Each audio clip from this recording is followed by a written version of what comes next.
Okay. Hey guys. I don't know what to say. This is my second time trying to film this intro, but I am overwhelmed by the amount of support that I got in the first video. Um Honestly, did not expect that. I didn't even post it on my Instagram, Facebook, Twitter, but it reached the right audience. The algorithm did its thing, and somehow it reached the writer of Four Sisters and a Wedding. And now I am proud to say that I have a new bestie. I have a new friend. Ate Val, if you're watching this, thank you so much. This is crazy. Um, Basically, she reached out and we had a Zoom call, and gee, I don't even know. I'm speechless. We discussed the movie and the other movies that she wrote, and I don't know. I guess now I have to do a review of Four Sisters before the wedding because there's a lot of things that we need to talk about. We missed a lot of things, and I know you guys are gonna like it. Oh, there's like Easter eggs that I cannot wait to share with you. She told me some Easter eggs that I didn't even see. So, yeah, Ate Val, if you're watching this, you are so cool. I love your brain. You did such an amazing job. And binigyan din niya ako ng insider info during the shooting of Four Sisters and a Wedding. And yeah, a lot of those things I can't say here. But I digress. Today's video, we're gonna talk about another movie, Ang Tanging Ina. I know everyone loves that movie. And also, I almost forgot. There's a lot of comments saying, it's not a seesaw, it's a swing. I'm so sorry, you guys. Hindi ko alam kung bakit ako seesaw ng seesaw. Yes, swing siya, guys. Hindi siya seesaw, okay? Okay, now that we're done with that, let's move on to the main part of this video. Hi, my name is Stephen Amoyo. I am a multidisciplinary designer with a focus on architecture, interior design, and furniture design. And this is the architecture of cinema, featuring Ang Tanging Ina. In the grand scheme of things, what I want to do with this channel and with these types of video is to elevate Filipino movies. I don't think we talk about them enough, or at least in depth. And I feel like it's time for us to appreciate Filipino cinema in the way that we appreciate Western film. And I believe that there is a space in the bigger dialogue of fine arts in the world where we can talk about Filipino art, design, and cinema. The things that we Filipinos consider lowbrow normally in highbrow sense. Does that make sense? You get it naman, guys, diba? I mean, we're trying to elevate Filipino art here. So, yeah, the next installment for this series is Na Tanging Ina. And growing up, I remember loving this film so much. The comedic genius of Ay de las Alas and Direct Wen Dramas really ate with this one. I think this is a good film to follow Four Sisters and a Wedding because it's the theme is not the same but similar. But anyway, this is the synopsis. I'm gonna read this again because I don't want to get this wrong. Ang Tanging Ina, 2003, is a Filipino comedy drama film, another dramedy, directed by Wen V. Dramas and starring Ay de las Alas as Ina Montecillo, a single mother who struggles to raise her 12 children after being widowed 3 times. Having had 3 husbands, each of whom passed away in unexpected ways, Ina is left to juggle multiple jobs and hilarious schemes just to make ends meet. As she navigates financial struggles, rebellious kids, and personal challenges, she learns valuable lessons about love, sacrifice, and perseverance. Through a mix of comedy and heartfelt moments, the film showcases the unwavering strength of a mother's love, proving that despite the chaos, family is always worth it. So she has 12 kids. I'm gonna try to recite their names and who played them. Okay, Marvin Agustin as Juan Montecillo, Nikki Valdez as Gertrudis Tudis Montecillo, Carlo Aquino as Dimitri Tri Montecillo, Heart Evangelista as Portia or Por Montecillo, Alwin Uitinco as Tirso Pip Montecillo, Mark Acueza as Six Montecillo, Shaina Magdayao as Severina 7 Montecillo, Serena Dali Rimple as Catherine Kate Montecillo, G. Romano as Samuel Shami Montecillo, Yuki Kaduka as Martin Tenten Montecillo, Kay Abad as Jenny. Okay, girlfriend na yun ni Juan. So she's not part of the kids.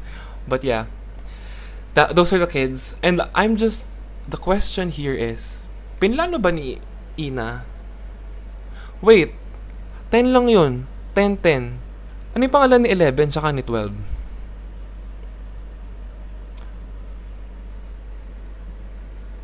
I guess wala pang pangalan si 11 at 12 sa tanging ina mo. Magkakaroon sila ng pangalan sa tanging ina nyong lahat. Okay. I guess my question is, pinlano ba ni Ina magkaroon ng 12 na anak? Bakit niya naisipang Juan as Juan Montecillo?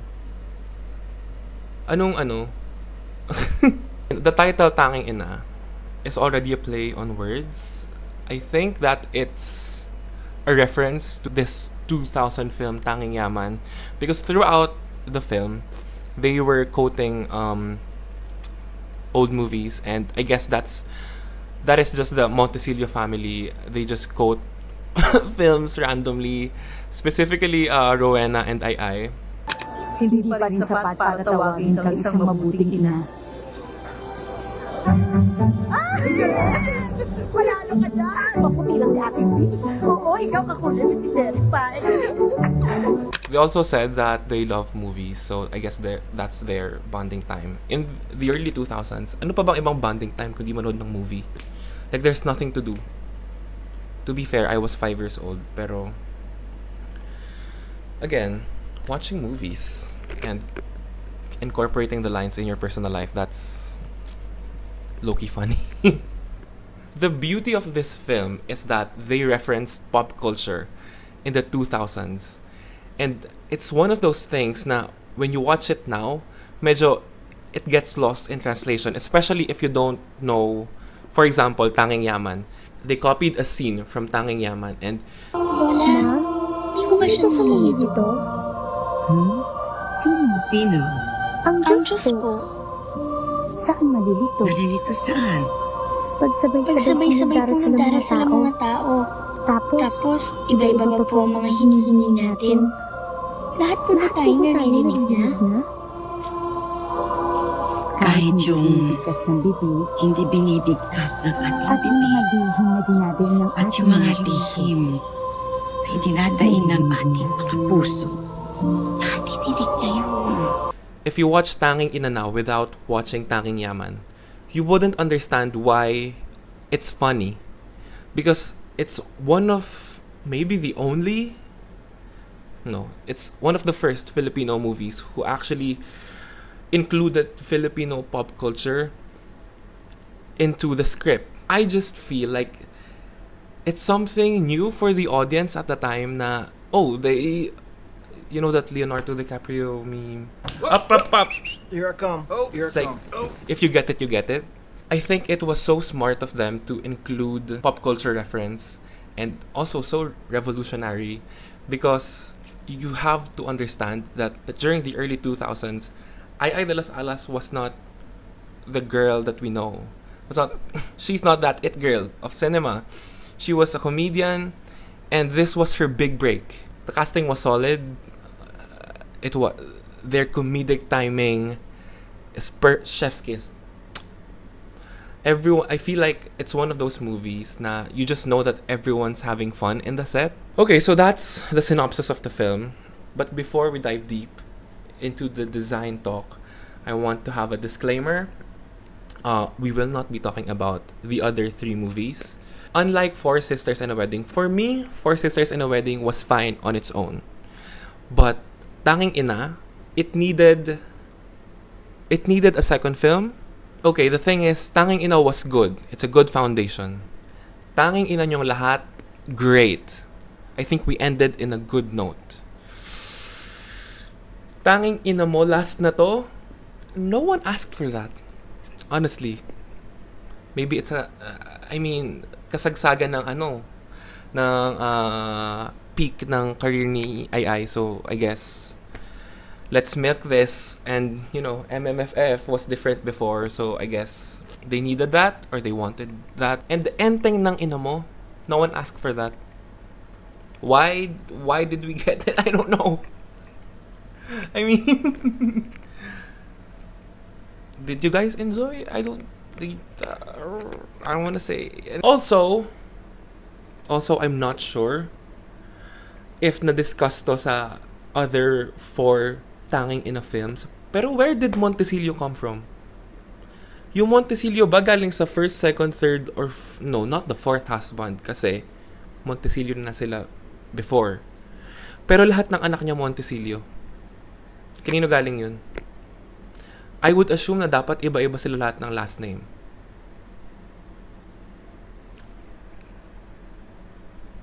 Do you guys know? I don't. If anyone can answer that question, saan ang galing yung Montecillo? Please, I'm curious. Thank you. Hey guys, I'm editing this video and I just realized. Montecillo is Ina's last name. It's her maiden name. It's in the title. Tanging Ina mo. Ina Montecillo. This movie, I can't. Ina Montecillo. Also, the Philippines is matriarchal. She could just name her kids after her. Wow. Okay, now let's talk about architecture. First, we see Tony, husband number 1. Tony is this old money guy who saved Ina from her life in the circus. Apart from the cultural appropriation, I think the set design looked amazing. The costume was on point. I think Tony arriving as a cowboy was cute. And this entire scene was just to make us understand where Ina came from. And the contrast that we're about to see with what Tony's house looked like. Now, this house is the epitome of Filipino old money. Do you see the flooring? The perfect proportions, even that lamp at the side of the stairs. It's amazing. And then he died. Kasi nahulog siya sa upuan dahil sa pagsusugal. Okay, these are the things that we have to remember about Alfredo because I will come back to this later. Nag-meet sila sa perya. Mahilig siya magsugal. Just remember that. Okay, just remember that. Like, trust me, you guys. There's parallels to this. And then we meet husband number 2, Alfredo. Alfredo is a doctor and a businessman. Now, Alfredo's house is on point. If I think of like, ano kaya yung itsura ng bahay ng doktor in the early 2000s? This is spot on. Also, spot on din nung bus company. Also, I feel like I've been there before. The location is good. Mukha talaga siyang bus company and baka bus company talaga siya. Pero I feel like parang nakasakay na ako sa bus dito. I don't know. And then Alfredo died. Namatay siya sa sinehan kasi may sumigaw ng sunog. Okay, remember that about Alfredo. Namatay siya sa sinehan. And then we're gonna talk about it later. And then we meet husband number 3, Kiko. Unlike the 2 guys before, si Kiko hindi siya mayaman. And driver si Kiko. And then, dito natin makikita for the first time yung Montecillo house, where the story of the Montecillo family will unfold. The Montecillo house is obviously a bahay na bato. The capis windows, ventanillas, banggera. May banggera sa gilid.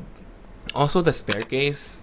I forgot where I heard this, pero the way to identify if a bahay na bato is Spanish time and American time is through the stairs. If the stairs are inside, it's Spanish colonial. If it's outside, it's American. Most of the time, accurate. Pero not all the time. Pero, yeah. Can someone confirm that? Narinig ko siya somewhere. I'm not sure if it's in my history of architecture class or in one of the many, many tours that I that I went to during college, because I don't know, when you're studying architecture, there's this fixation with Bahay na Bato and just how it's this scientific marvel. A lot of Filipinos would see Bahay na Bato and be like, oh, yeah, Spanish house, blah, blah, blah, blah, blah. But then when you actually study it, there's a science into why we used capis window, why we used ventanillas and ventanas and calados, and there's a reason why the bottom of the house is made up of stone and the upper is made out of wood. And yeah. Ano bang pinag-uusapan natin? The stairs, yes. I'm sorry. The decor. Let's talk about the Montecillo house decor. What is happening here? This is the epitome of Filipino maximalism. Parang lahat ng malalagay nila sa bahay na to, ilagay na nila. There's this one painting that looks like a Van Gogh painting. Then there's another painting that looks like a cubist painting na mukha din siyang cafe art. Ganito yung tipo ng paintings na makikita mo sa sa mga cafe, sa Caltex, ganyan, or sa Shell.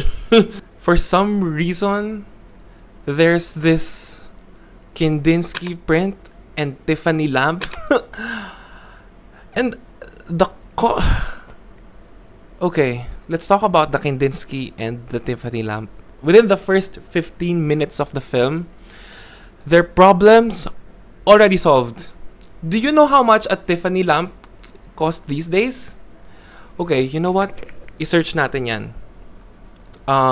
Tiffany lamp auction cost 2025. The value of Tiffany lamps can range from a few $1,000 to over $1 million,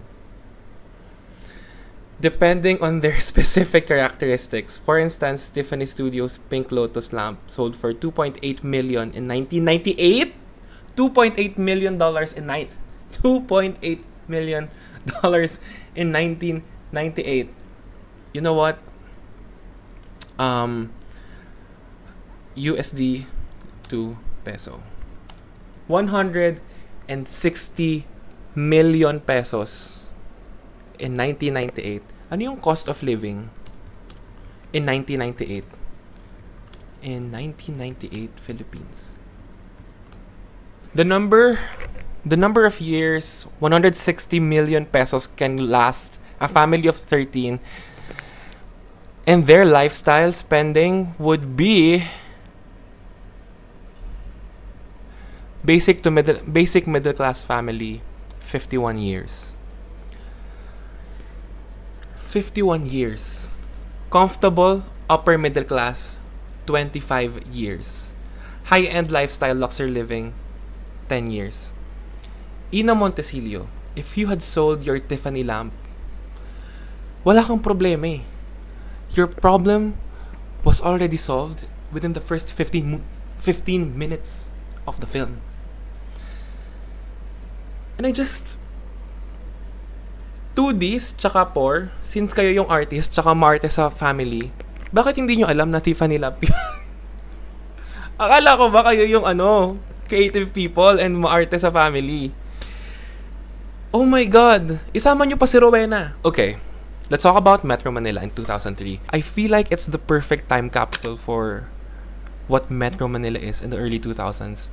From Star City, if this is Star City, I feel like it is Star City, this random mall. I'm thinking maybe this can be Glorieta. I don't know. Maybe. And EDSA. Actually, while watching the film, I couldn't help but think about this one project by Archeon. I believe it was Archeon. Yeah, Archeon proposed EDSA in 2016. There's this moment in the film where I was kicking this can while she was looking for a job. And while watching that, I just feel like, imagine if we implement EDSA. This is how EDSA look like while we're job hunting, right? The experience would be so different. I actually talked about this with Ateva during our last video call, and she said, okay, in each generation, iba ang itsura ng EDSA. Yung EDSA nung generation niya may talahib. EDSA nung generation ko went to college. I think the main change that EDSA had was the Coco Martin Caryatid. Or sorry, Coco Martin Atlantis, okay? Caryatid for girls, Atlantis for boys. Lumabas ba yun sa board exam? I don't remember. Parang hindi. But still, I remember someone correcting me in college. Na, yeah. Yung I was saying Coco Martin Caryatids, and she was like, actually that's Atlantis because Coco Martin's a guy. Okay, thank you. So now, Coco Martin Atlantis. Also, Ate Van was like, you know what's a good idea? Look at the films from the early 2000s up until now and like compare how EDSA looked like, and you're gonna see a huge difference. And I feel like a good reference for this is this movie called Dreaming Filipinos, where they filmed this scene in EDSA during the commemoration of People Power, because it's the only time where EDSA was like an open space. I don't think we do that anymore. We don't close EDSA anymore to become a public park, and especially during these times, I wonder kung matutuloy pa yung EDSA proposal by Archeon, and would it honor what EDSA is in the Filipino cultural zeitgeist? Will the story of EDSA be preserved? And may experience kaya natin yung opposite nung pagsipa ni Ai de las Alas in this kind of EDSA and this kind of EDSA, where we can feel safe as pedestrians, where we value public space. I don't know. All we can do at the moment is to be hopeful, I guess. Now let's do the honor roll. This is the part of the review where we point out one by one the things that I liked and noticed in the film, the genius that went behind, and things that we often overlook when watching Filipino films, and films in general. Number one, remember Juan Montecillo. Our introduction to him was in this frame. I think it's poetic how they arranged this scene in a way that there's a Kandinsky painting and a Tiffany lamp behind him. For me, this is how the set tells us that Juan is the planned child. He is the golden boy, the first one to be born in this rich family. And in a very subtle way, we are introduced to this character with signifiers of wealth like fine art and a Tiffany lamp. As the story progresses, we see Juan working in the carnival, and I think it's so poetic that from the beginning of the film, where his father basically saved Ina from poverty, we are back to where Ina came from, which is, the perya. And I think that this full circle moment revolving around the character of Juan was such an amazing, genius move for the writers and the directors of the film. Next is the parallels between Dimitri and his dad. I'm just assuming that this is Dimitri's dad. Dimitri and Juan has the same father. I'm assuming, okay? And I think, again, it's poetic how Dimitri ended up as this bulakbol, addict sa sugal, just like his father. And then we can see the tension in Ina's reaction when she figured this out. Tagal, hanggang paglaki mo, And to maluloko me, ka that's dyan. just, this is a mother who was having war flashbacks. This is the reason why her first husband died. Yeah, I think it's poetic how we had the full circle moment with Dimitri and his father. The next one is with Peep and Ina. Specifically, the dolly shots, and breaking the fourth wall. While I was watching the film, medyo nalito ako kung bakit si Ina lang, tsaka si Peep, yung nag-break ng fourth wall. Kailangan makahanap ako agad ng trabaho. Yung malaki ang kita. Oo. Alam mo naman si Ma. Pinsan niya yata si Wonder Woman. Siyempre, ako si Darna. And I was thinking about this for days. Bakit si Peep lang tsaka si Ina yung nag-break ng fourth wall in the entire film? And then it hit me. Kasi silang dalawa lang yung may sikreto na tayo lang at sila ang nakakaalam. Si Ina, tinatago niya sa mga anak niya na wala na silang pera. And si Peep, bading. Bading! Also, another cinematic parallel with Peep, we can see it actually in the second movie. For me, this can be considered as a parallel with Alfredo, the second father. Okay, Alfredo fell down like a baluster in a cinema. And then he died. And then there's this parallel in the second movie where it's like a falling from grace of Peep, where he was discovered and someone filmed him. So kind of like a social death. I think the parallel between these two characters was such a good idea. And yeah, I guess that's Tanging Ina. Again, thank you guys for listening to me. If I missed anything, please comment, because in my last video, I really learned a lot. Ang dami kong hindi nasabi. And you guys were like commenting these long paragraphs. So thank you for doing that. And I'm also learning. Yeah, that's the architecture of Tanging Ina. I hope you enjoyed this video. Thank you so much.